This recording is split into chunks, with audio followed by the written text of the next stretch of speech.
والعصر، تو سب سے پہلے تو اس صورت کی فضیلت سمجھنے کی ضرورت ہے۔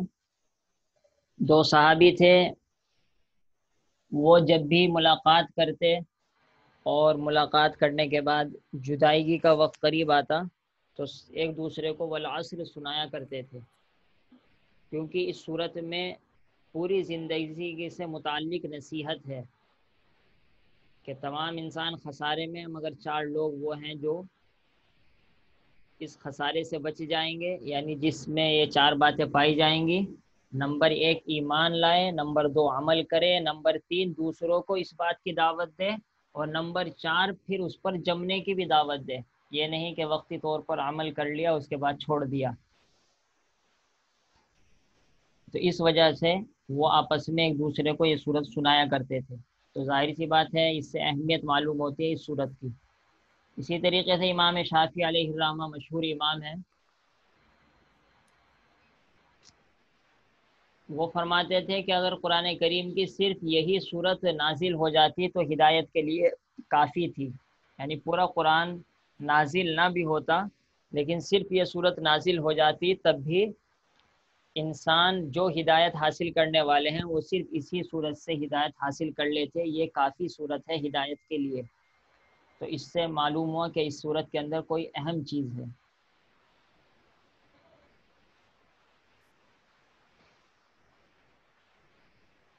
دوسری بات یہ کہ والعصر، یہاں ہم نے دو ترجمے کیے ہیں۔ نمبر ایک زمانے کی قسم، تو اگر زمانے کی قسم ترجمہ کرتے ہیں تو اب یہ ذہن میں بات آئے گی کہ اللہ تعالیٰ نے زمانے کی قسم کیوں کھائی، خاص طور پر اس موقع پر کہ تمام انسان خسارے میں ہیں، اس کا زمانے سے کیا جوڑ ہے؟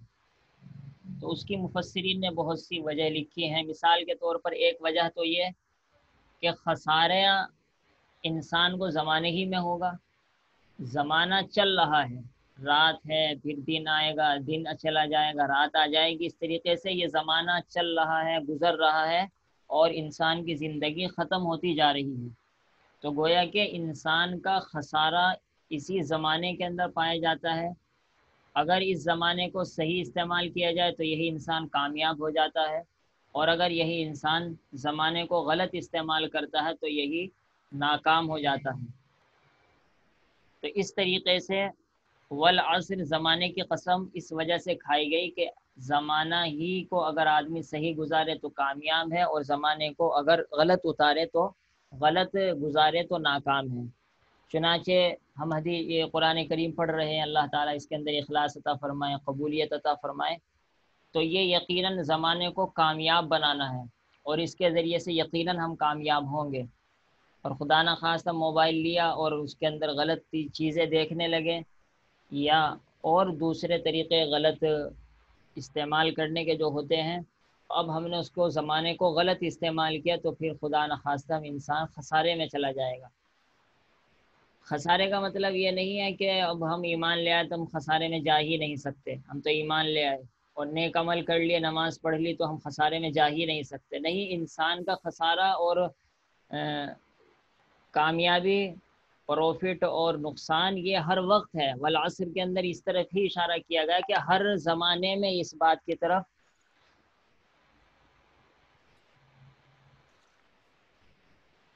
بلکہ ہر وقت یہ دیکھنا چاہیے کہ میں اس وقت گھاٹے میں جا رہا ہوں یا فائدے میں جا رہا ہوں، اس وقت مجھے پروفٹ ہو رہا ہے یا لاس ہو رہا ہے۔ یہ اسی وجہ سے اللہ تعالیٰ نے زمانے کو لکھ رکھا ہے کہ ہر وقت آدمی یہ سوچے کہ اس وقت میں فائدے میں ہوں یا نقصان میں ہوں۔ اور اگر ہم اس کا دوسرا ترجمہ کرتے ہیں عصر کے وقت کی قسم، تو اس کی وجہ پھر یہ بیان کی جاتی ہے کہ کیونکہ عصر کا وقت پہلے زمانے میں خصوصاً کام کو نمٹانے کا وقت ہوا کرتا تھا، کیونکہ پہلے لائٹ وغیرہ نہیں ہوا کرتی تھی، تو سب لوگ جو فجر سے اپنی تجارت پہ، کاروبار میں، جاب وغیرہ پر لگے ہوئے تھے تو وہ عصر کے وقت اس کو پورا کر دیا کرتے تھے کہ مغرب تک، تاکہ گھر پہنچ جائے اندھیرے سے پہلے پہلے۔ تو جس طریقے سے انسان عصر کے وقت بہت ہی محنت کے ساتھ کام کرتا تھا، بہت چوکنا ہو کر کام کرتا تھا، اور پورے دن کی کمائی کا وقت اس کا عصر کا وقت ہوتا تھا۔ تو اس طریقے سے اللہ تعالیٰ نے اس طرح توجہ دلائی ہے کہ انسان یہ زندگی، یہ جو تم گزار رہے ہو، یہ بہت اہم چیز ہے۔ یہ ایسا ہی ہے جیسا کہ تجارت میں اور کاروبار میں عصر کا وقت ہے۔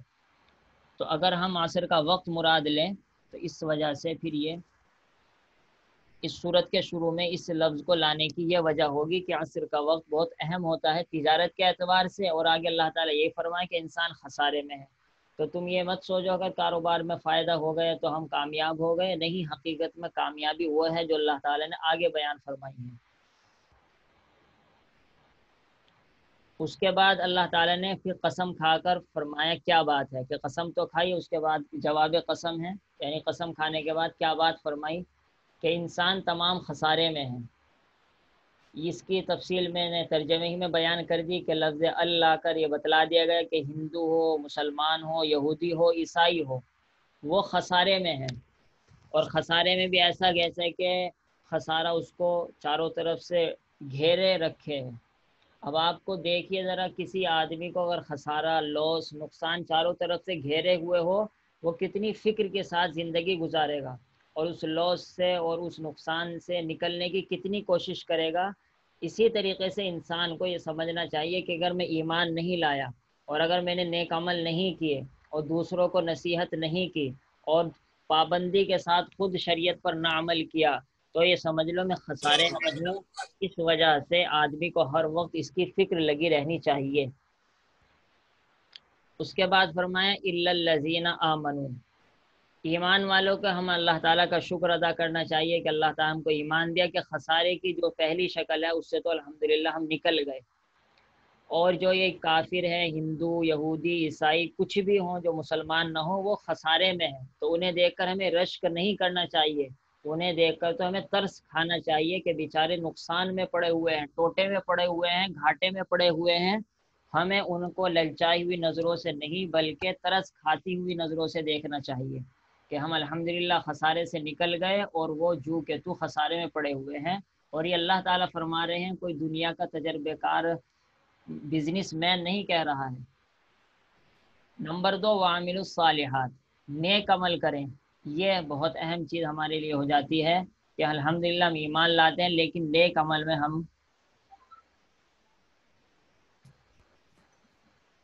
پیچھے رہ جاتے ہیں۔ اس وجہ سے اس طرح توجہ دینے کی ضرورت ہے، مجھ کو بھی اس طرح توجہ دینی چاہیے، اور آپ حضرات کو بھی، کہ نیک عمل کرے۔ اور نیک عمل میں پہلے بھی بتلا دیا ہوں، نیک عمل کا مطلب یہ نہیں صرف تسبیح پڑھی جائے، نماز پڑھی جائے، بلکہ نگیٹو انداز میں بھی نیک عمل ہوتا ہے۔ وہ یہ کہ مثال کے طور پر غلط چیزیں نہ دیکھی جائیں، مثال کے طور پر جھوٹ نہ بولا جائے، غیبت نہ کی جائے، تو یہ بھی نیک عمل ہے۔ کیونکہ اگر ہم جھوٹ بولیں گے تو کوئی بھی یہ نہیں کہے گا یہ نیک عمل کر رہا ہے، حالانکہ قرآن نے کہا کہ نیک عمل کرنے والے ہی، صحیح عمل کرنے والے ہی اس سے بچ سکتے ہیں۔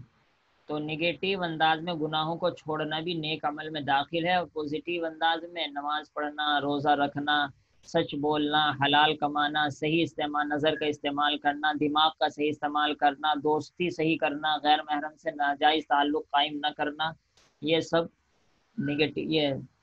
نگیٹیو انداز ہو جائے گا۔ وتواصوا بالحق، اور حق کی وصیت کرے۔ حق میں بتلا چکا ہوں کہ حق کے اندر پوری شریعت آ گئی ہے۔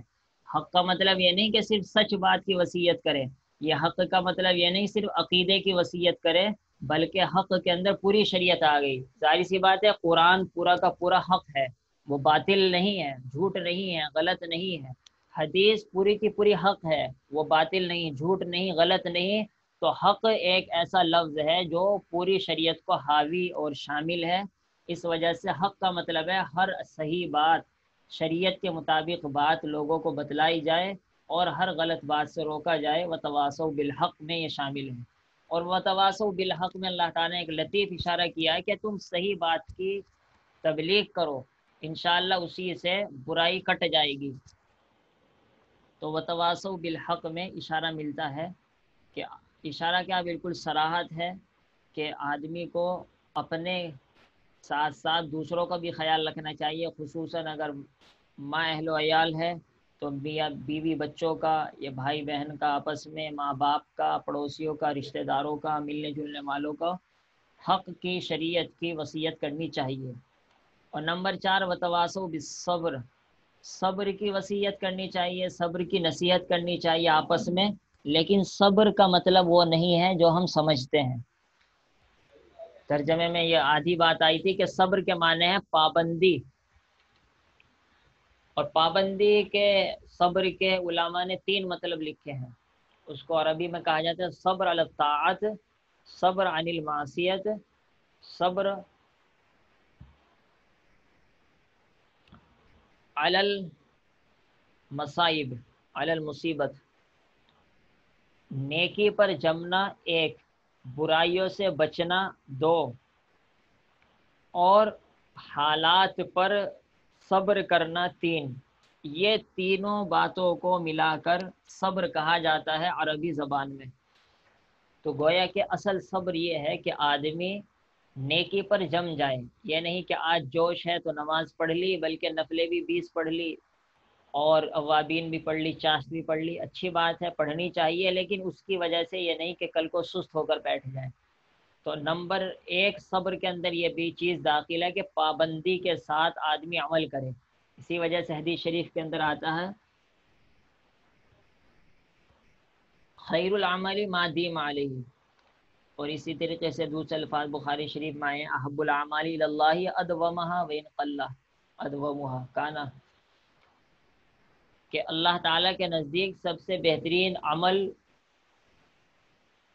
وہ ہے جس پر پابندی سے عمل کیا جائے، اگرچہ وہ عمل تھوڑا ہو۔ اللہ تعالیٰ کے یہاں تھوڑا تو چل جاتا ہے لیکن پابندی کے ساتھ چلتا ہے۔ لہذا اگر کوئی بھی کام شروع کرے، قرآن کریم کی تلاوت ہو، تسبیح ہو، تو اس کو پابندی کے ساتھ کرنا چاہیے۔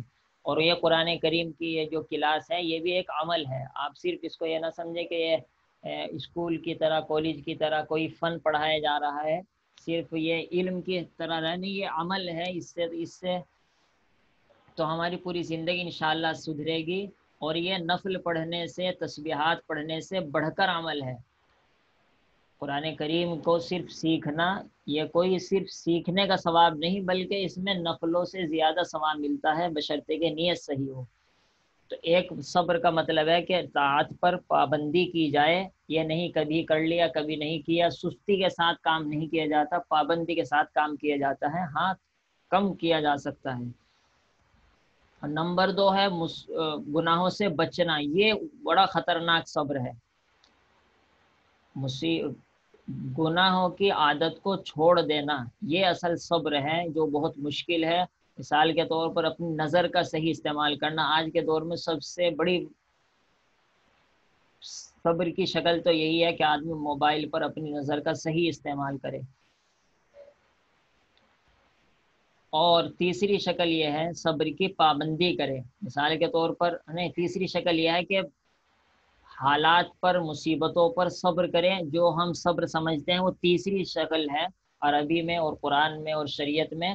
پہلی 2 شکلیں ہم صبر کی سمجھتے ہی نہیں، حالانکہ وہ بھی صبر میں داخل ہیں۔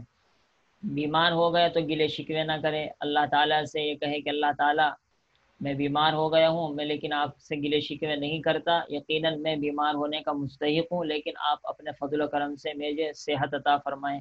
نقصان ہو گیا، رشتے نہیں ہو رہے، بیمار ہیں یا انتقال ہو گیا تو صبر کریں۔ صبر کرنے کا مطلب ہے اللہ تعالیٰ سے ہلکی سی بھی دل کے اندر کوئی بیر سی نہیں آنی چاہیے، ناپسندی کی دل کے اندر نہیں آنی چاہیے۔